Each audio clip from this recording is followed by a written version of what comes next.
एक 55 साला शख्स जो डिप्रेशन का बड़ा ज़्यादा मरीज़ हो चुका था, वो बड़ा परेशान रहता था। उसकी बीवी ने एक माहिर नफ्सियात से बात की कि मेरा ये शोहर है, ये बड़ा परेशान रहता है। वो माहिर जो नफ्सियात डॉक्टर साहब थे, उन्होंने बीवी को बाहर जाने को कहा, आप बाहर बैठें। और वो 55 साला जो शख्स था उसको अपने सामने बिठाया और उससे पूछा, भाई क्या वजह है, क्यों परेशान रहते हो?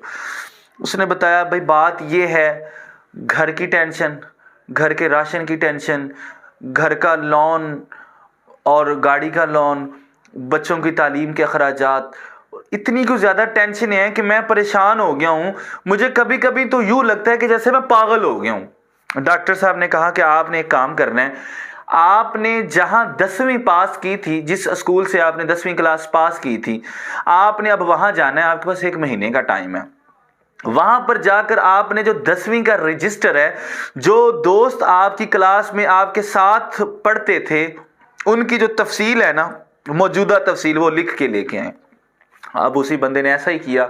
वो अपने मौजूद स्कूल में गया, स्कूल में वो रजिस्टर लेने में कामयाब हुआ। रजिस्टर में से वो जो दोस्त थे उनके वो नामों की कॉपी करवाई और पूरे महीने के अंदर उनकी मौजूदा जो सूरत हाल लिखनी थी, वो तफसील जो तकरीबन 70 बच्चों की लिख सका, अपने 70 दोस्तों की लिखी उसने। अब जब लिख के डॉक्टर साहब के पास आया, डॉक्टर साहब ने वो उससे पूछा, हाँ भाई बता क्या सूरत हाल है?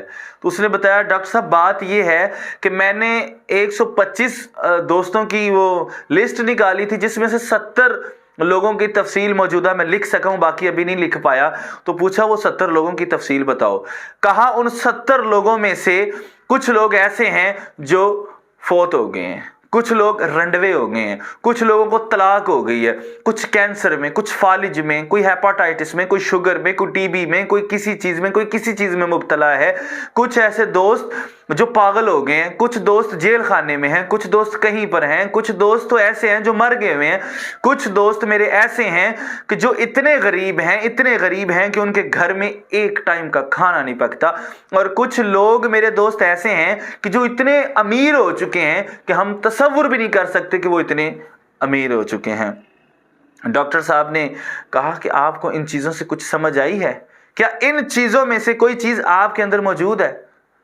आप अल्हम्दुलिल्लाह, आपको कोई ज़हनी परेशानी तो नहीं है, आप किसी ज़हनी तनाव में तो नहीं है, आपको शुगर भी नहीं है, आपको कैंसर भी नहीं है, आपको हेपाटाइटिस भी नहीं है, आपके पास औलाद भी मौजूद है, आपके पास माँ बाप मौजूद हैं, आपके पास बीवी भी है, आप तलाक याफ्ता नहीं है, आप जेल में नहीं है, आप पागल खाने में नहीं है, तो फिर आप क्यों डिप्रेशन के मरीज है?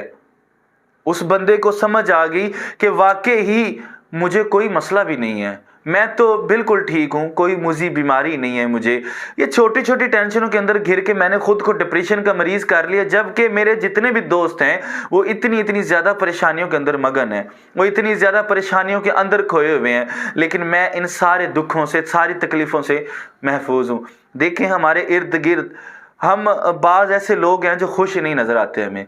देखें, खुद को खुश करें, नहीं खुश किया जाता तो कुछ ऐसे देखें लोग आपके इर्द गिर्द, ऐसे लोग हैं कि जो रात को भूखे सोते हैं।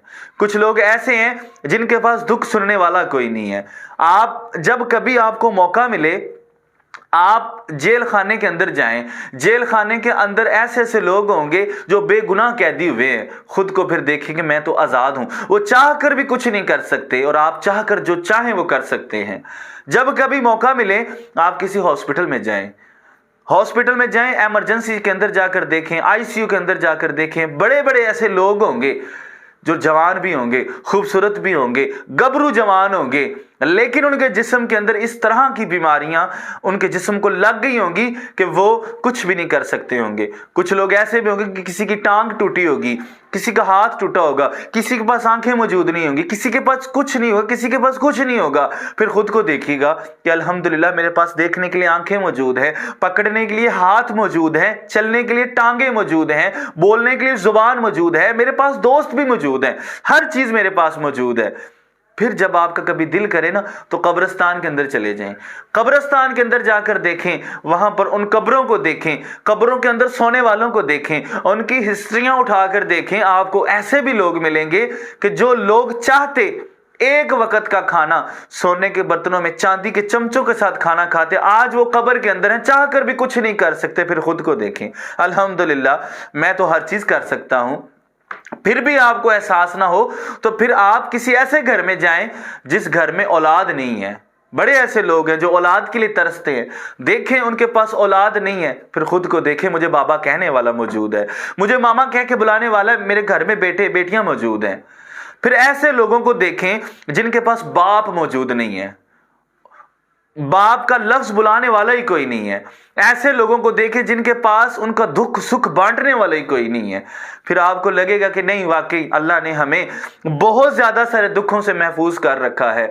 अल्लाह ताला हमारे ऊपर अपना खास करम करे, खुद को परेशान ना किया करे, बल्कि देखा करे बड़े ऐसे लोग हैं जो आपसे भी ज्यादा परेशानियों के अंदर अपनी जिंदगी गुजार रहे हैं। दूसरों की प्लेटों में झांकने से पहले खुद को देखें, अल्हम्दुलिल्लाह मेरी प्लेट में जो भी कुछ है वो अच्छा है। और आप भी अगर डिप्रेशन से बाहर नहीं आ रहे तो आप भी जाएं, या अपने इर्द गिर्द के माहौल को देखें, या आप अपने स्कूल में जाएं, आप भी इसी तरह अपने दोस्तों की लिस्टें बनाएं और उनके मौजूदा हालात देखें। इंशाल्लाह आप डिप्रेशन से बाहर आ जाएंगे।